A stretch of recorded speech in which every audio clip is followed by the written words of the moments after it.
अगले दिन सुबह मैं बिस्तर पर चाय लेकर गई और अपने पति को उठाते हुए रोमांटिक अंदाज में बोली, टकले राम उठो।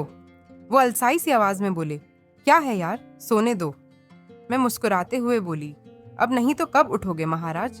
जब सूरज की रोशनी तुम्हारे टकले पर आ जाएगी तब। मेरा प्यारा सा टकला, उठ जाओ। देखो, मैं अपने टकले बाबू के लिए मस्त अदरक वाली चाय बनाकर लाई हूँ। हमेशा ऐसा होता था कि मैं उन्हें बिना वॉशरूम गए, बिना फ्रेश हुए चाय नहीं देती थी, और आज अपने टकले बाबू के लिए बेड टी बना लाई थी। लाती भी क्यों ना, पिछली रात वो मेरी खुशी के लिए टकले जो हो गए थे, और मेरे टकले को चाय बहुत ज्यादा पसंद है। चाय का नाम सुनते ही उनकी आंखें तुरंत खुल गईं। वो खुशी से बोले, सच में?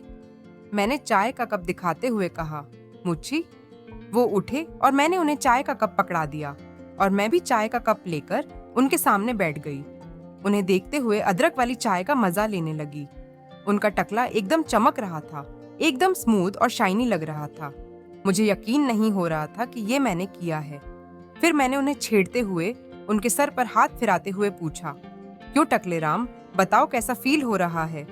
तो उन्होंने एक अजीब सा चेहरा बनाया, जैसे मेरे हाथ लगाते ही उन्हें कुछ सेंसेशन हुई हो। फिर मेरे कंधे पर अपने दोनों हाथ रखकर बोले, यार कसम से ये टकला होने की फीलिंग बड़ी अजीब है।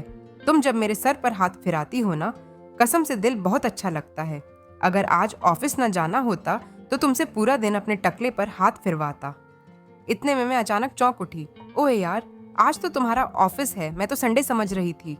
चलो जल्दी उठो, तैयार हो जाओ, मैं भी चलती हूँ, तुम्हारे लिए लंच भी रेडी करना है। और कहकर मैं किचन की तरफ चली गई।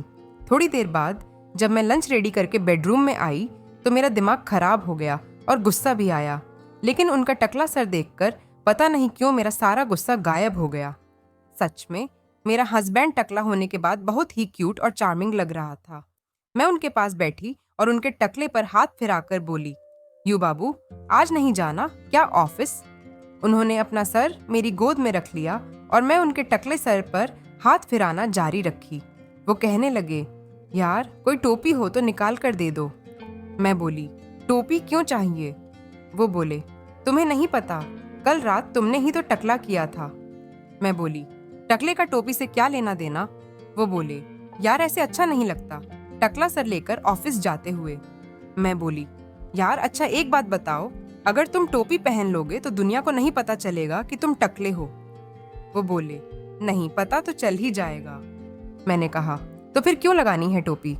सच में तुम बिना टोपी के इतने सुंदर लग रहे हो कि तुम्हें काजल का टीका लगाना पड़ेगा, ताकि दुनिया वालों की नजर मेरे प्यारे स्वीट से टकले बाबू को न लग जाए।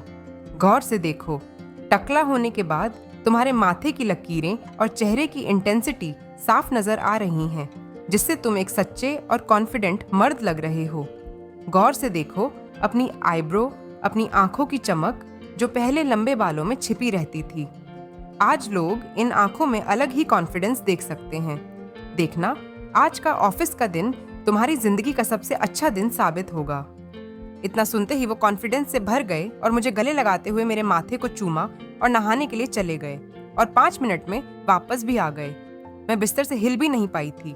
मैं बोली, क्या बात है टकले, बड़ी जल्दी 5G स्पीड से काम कर रहे हो। वो तैयार हुए और शीशे की दराज में कुछ ढूंढने लगे। मैं बोली, क्या ढूंढ रहे हो? उनके मुंह से निकला, कंघा। मेरी भी हंसी छूट गई। मैं बहुत तेज हंसते हुए बोली, पहले शीशे में चेहरा तो देख लो, कंघा मैं तुम्हें ला दूंगी। जैसे ही उन्होंने शीशा देखा वो भी हंसने लगे। मैं तुरंत खड़ी होकर उनके पास गई, अपनी हथेली पर थोड़ा सा ऑयल लिया और उनके टकले सर पर अच्छे से लगा दिया और बोली, लो, हो गए तुम्हारे बाल सेट, अब ठीक। उन्होंने मुझे अपनी बाहों में भर लिया। अब हम एक दूसरे को घूर रहे थे और मैं उनसे आंखों की आंखों में कह रही थी कि आज रहने दो ऑफिस। वो शायद मेरा इशारा समझ भी गए और उन्होंने मुझे अपनी गोद में उठा लिया और बिस्तर की तरफ चलने लगे। तभी उनका फोन बजा और सारा मूड खराब कर दिया। फोन उनके ऑफिस से था और कुछ अर्जेंट मीटिंग की वजह से उन्हें जल्दी बुला रहे थे, और मैं ऑफिस वालों को मन ही मन कोस रही थी। बस फिर क्या था, उन्होंने अपना बैग और लंच बॉक्स उठाया और ऑफिस चल दिए। मैं गेट तक उन्हें छोड़ने आई और चलते वक्त उन्हें एक टाइट वाली जादू की झप्पी दी और माथे पर एक किस किया और ऑफिस की मीटिंग के लिए ऑल द बेस्ट कहा। मैं तब तक उनकी तरफ देखती रही जब तक उनकी कार मेरी आंखों से ओझल नहीं हो गई।